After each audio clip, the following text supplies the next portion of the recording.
वेंकटेश केसरी हमारे साथ वरिष्ठ पत्रकार है। वेंकटेश जी, सबसे पहले आपकी प्रतिक्रिया इस पर। अब तक ये कहा गया दूसरे गुट से भी कि शरद पवार ही राष्ट्रीय अध्यक्ष हैं, हमारे नेता हैं, हम तो चाहते हैं हमारे साथ आ जाए वो, हम सब साथ हैं। आज भी सबसे बड़ी तस्वीर उन्हीं की लगी। लेकिन अब ये जो हुआ है कि अजीत पवार गुट ने जानकारी दी है कि वही राष्ट्रीय अध्यक्ष हैं, ये किस रणनीति के तहत किया गया? कानूनी लड़ाई में तो बदल गया है, चुनाव चिन्ह को भी लेकर, पार्टी को लेकर असली एनसीपी कौन है, पर इसका क्या असर अब दिखता है? ऐसा है कि चुनाव आयोग में जाएगा। चुनाव आयोग शायद दोनों के जो इलेक्शन सिंबल है वो फ्रीज करके दोनों को अलग अलग नाम दे सकता है। लेकिन पॉलिटिकली अजित पवार के नाम पे महाराष्ट्र में कितना वोट मिलेगा, क्योंकि अजित पवार अकेले या फिर वो उनके साथ में, आज रिपोर्ट ऐसी आ रही है कि चीफ मिनिस्टर एकनाथ शिंदे एक डिस्टर्ब है इस जो डेवलपमेंट हो रहा है। नागपुर गए थे, नागपुर से बॉम्बे वापस आ गए। प्रेसिडेंट द्रौपदी मुर्मू का वहां टूर था, लेकिन वो बीच में छोड़ के आ गए। तो ये जो दिखाई दे रही लड़ाई एनसीपी वर्सेस एनसीपी एक भाग तो है, लेकिन दूसरे ये जो डेवलपमेंट हुआ है उसके अंदर जो रिएक्शंस आ रही है वो with in the ruling front में बीजेपी है, एकनाथ शिंदे है, कहीं ना कहीं उसके अंदर बेचैनी दिखाई देती है। देखिए, अभी तक उन्होंने अपने पोर्टफोलियोज अनाउंस नहीं कर पाए। शपथ तो ले लिए 9 लोगों ने, लेकिन उनके पास कौन सा खाता रहेगा ये पता नहीं है। आज की खबर ऐसे है कि अजित पवार को फाइनेंस मिनिस्ट्री देने के लिए बीजेपी अपोज कर रही है। तो ये लड़ाई आने वाले दिनों में ज्यादा से और पेचीदा हो जाएगी। एक चुनाव आयोग के पास दोनों जाएंगे, ये बात सच है। शरद पवार जब घूमेंगे तो सिर्फ वो अटैक करने के लिए नहीं घूमेंगे, वो अपने कैंडिडेट भी देखेंगे, प्रोस्पेक्टिव कैंडिडेट क्या क्या है उस कैंडिडेट में, और वहां उनको आश्वस्त करेंगे कि आपको तैयारी करनी है, आपको लड़ना है। तो ये सब बातें हैं। आज नंबर शायद इनके पास में ज्यादा है, शायद नहीं, उन्होंने कहा कि 30 है, यानी शरद पवार के खेमे से ज्यादा अजित पवार के साथ में है। लेकिन फाइनल पिक्चर आपको दिखाई देगा असेंबली फ्लोर पे। तो आप ये कह रहे हैं कि अभी भले ही नंबर्स हैं, लेकिन अगर विधानसभा की बात करें और ये तमाम विधायक जब अपने अपने क्षेत्र में वापस जाएंगे तो उन्हें ये सोचना पड़ेगा कि जिस पार्टी के लिए या जिस आइडियोलॉजी के या जिस चेहरे पर वो चुनाव जीत कर गए थे, अगर वो उसके साथ नहीं है तो क्या वो जनता को जवाब देंगे? और शायद ये डर बना हुआ है अजीत पवार कैंप में कि लोग वापस न चले जाएं शरद पवार के साथ, क्योंकि पहले ही 1-2 लोग वापस गए हैं। तो ये संख्या जो है इसको अपने साथ जुटाए रखना एक चुनौती है। और भी मेहमान हमारे साथ जुटे हुए हैं। सलीम सारंग, नेता एनसीपी और अजीत गुट के हैं, अजीत पवार गुट के, और हमारे साथ समीर एच दलवाई हैं जो नेता एनसीपी हैं, जो शरद पवार गुट के हैं।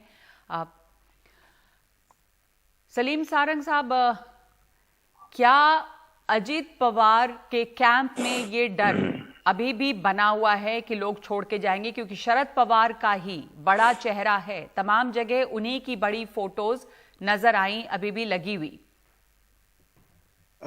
ये डर बिल्कुल नहीं है। अगर आप देखोगे तो 40 के 40 आमदार इस वक्त हमारे पास है। कहाँ थे? आज तो 40 तो थे नहीं, उसमें लगभग 30 के बराबर थे। उसमें से पहले दिन भी कुछ लोग वापस भी गए शरद पवार के साथ। 32 हमारे पास है और 40 के एफिडेविट है हमारे पास।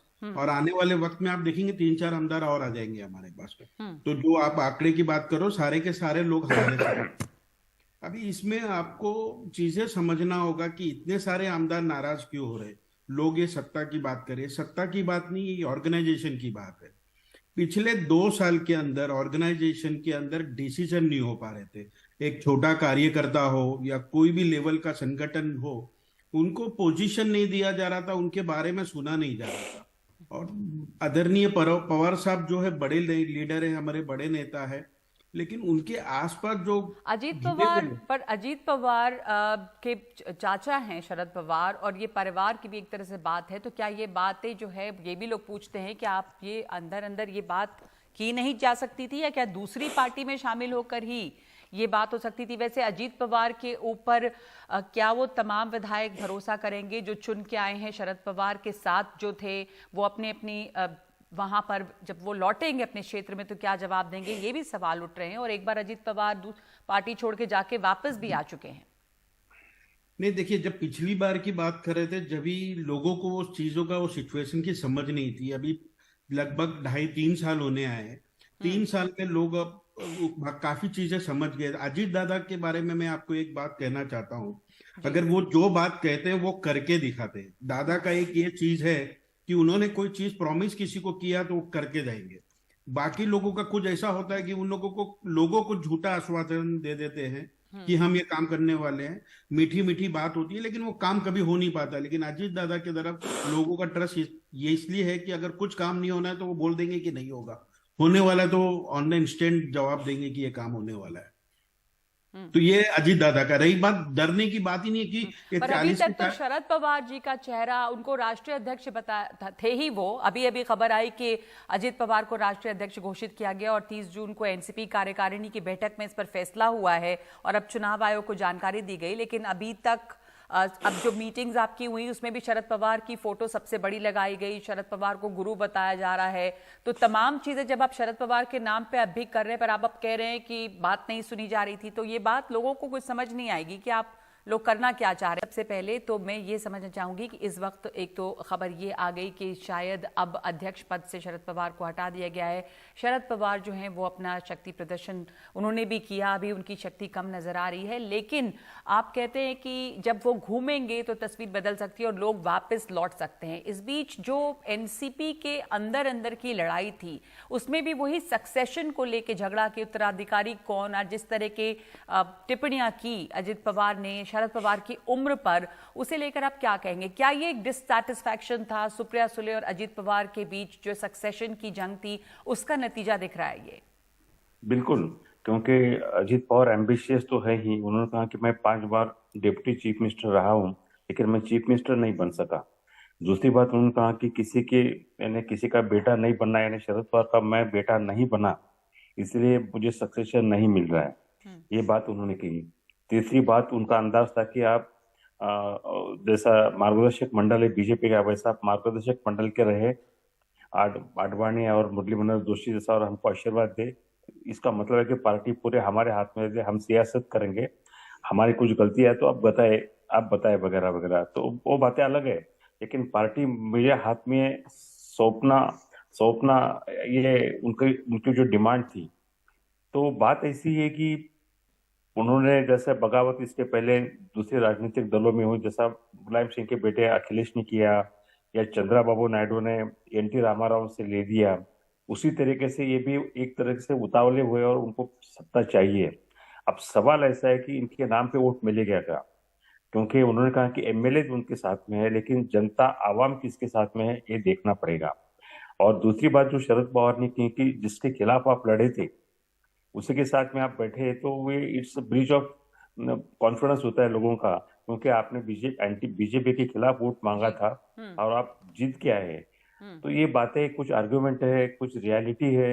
अब ये सब लोगों के अंदर जाएगा, क्योंकि 9 महीने के बाद में लोकसभा का चुनाव है, उसके 4 महीने के बाद में असेंबली का चुनाव है।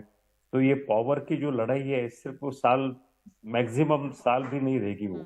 तो और ये जो पार्टी सिंबल की लड़ाई है इस समय कि किसके पास, आपने देखा पवार वर्सेस पवार अभी है, लेकिन 1 साल पहले महाराष्ट्र में यही शिवसेना कौन, असली शिवसेना कौन, और वही जो है चुनाव चिन्ह की लड़ाई। अभी अजीत पवार कुछ क्लेम कर रहे हैं कि वही एनसीपी हैं, अब शरद पवार, सुप्रिया सुले लगातार कह रहे हैं कि उनके पास ही पार्टी का सिंबल होगा। तो ये जो लड़ाई है वो कहाँ किस तरह से अनफोल्ड करती हुई दिखती है? जो शिवसेना वाला उदाहरण है उसमें तो जो ब्रेकअवे ग्रुप था वहां चला गया सब कुछ, तो अब आपको यहाँ पे क्या दिखता है? नहीं, शिवसेना का ऐसा है कि वो सिंबल पे बहुत प्यार करने लगे। शरद पवार ने कहा कि उनके पूरी लाइफ में 60 साल में उन्होंने 5 सिंबल पे चुनाव लड़े हैं। तो उन्होंने एक सेंटेंस कहा कि अगर आप लोगों में जाते हैं, लोगों का समर्थन है, तो सिंबल का बहुत कुछ मायने नहीं रखता है। शिवसेना और एनसीपी में ये फर्क है।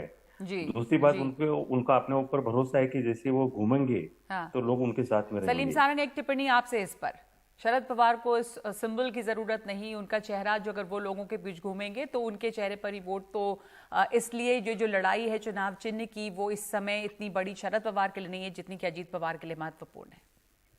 ये बात बिल्कुल गलत है। अगर आप अजीत पवार साहब के लिए अगर ये बात कर रहे हैं, वरिष्ठ पत्रकार है, मैं इनकी बात को डिनाई नहीं कर सकता हूँ। लेकिन पिछली बार जब मोदी वेव थी उस बार हमारे पास कम से 15-16 आमदारों को जो दूसरी पार्टियों से लाके अजीत पवार साहब ने अपने दम पे जिता के लाया है उनको। और पर अजीत कुल पवार मिला के साहब पूरी लड़ाई तो वो सक्सेशन की ही है, जो अजीत पवार ने लगातार कहा कि उनकी उम्र ज्यादा हो गई है और मैं इतनी बार मौका नहीं दिया जा रहा। दूसरे पार्टियों में जो है रिटायरमेंट की एज होती है, यही उनकी समस्या रही। आप कह रहे थे कि नहीं, बात नहीं सुना जाता था, लेकिन जी ये समस्या नहीं है। अगर आप देखेंगे नगमा जी, एम्बिशन होना कोई गलत बात चीज नहीं है। और रही बात पवार साहब की, आज वाकई में उनकी हेल्थ जी देखिए आप। उनकी जो हेल्थ पे जो बीत रही है वो जानते होगे। 83 की एज में आज भी ये लोग उनको लेके जाके पब्लिक में लेके जाना चाहते हैं। सांप का प्रॉब्लम कुछ नहीं है, लोग उनको मिसगाइड कर रहे हैं। उनके इर्द गिर्द के जो लोग हैं, जो ऑफिस बेयरर है, जो नेता नहीं है, वो उनको मिसगाइड कर रहे हैं वेंकटेश साहब जी को। हंस रहे हैं इसके ऊपर। नहीं, तेरा ये कन्विंसिंग नहीं है। शरद पवार सिंह अपने आप नहीं में है। बहुत बड़े 83 नेता साल है। की उम्र नहीं है नहीं, तो वो क्या बड़े और भी लोगों का नहीं, वो उदाहरण कोई दिया। उनको सुप्रिया बेवकूफ सुले नहीं ने बना कि सकता। 86 की उम्र रतन टाटा की वो काम कर रहे हैं। बुजुर्ग होने का मतलब ये नहीं हो जाता कि आप काम ना करें, अगर आप सक्षम हैं, अगर आप फिट हैं। बहरहाल हमारे पास अभी इस चर्चा के लिए इतना ही समय है। धन्यवाद आपका सलीम सारंग और वेंकटेश केसरी हमारे साथ जुड़ने के लिए।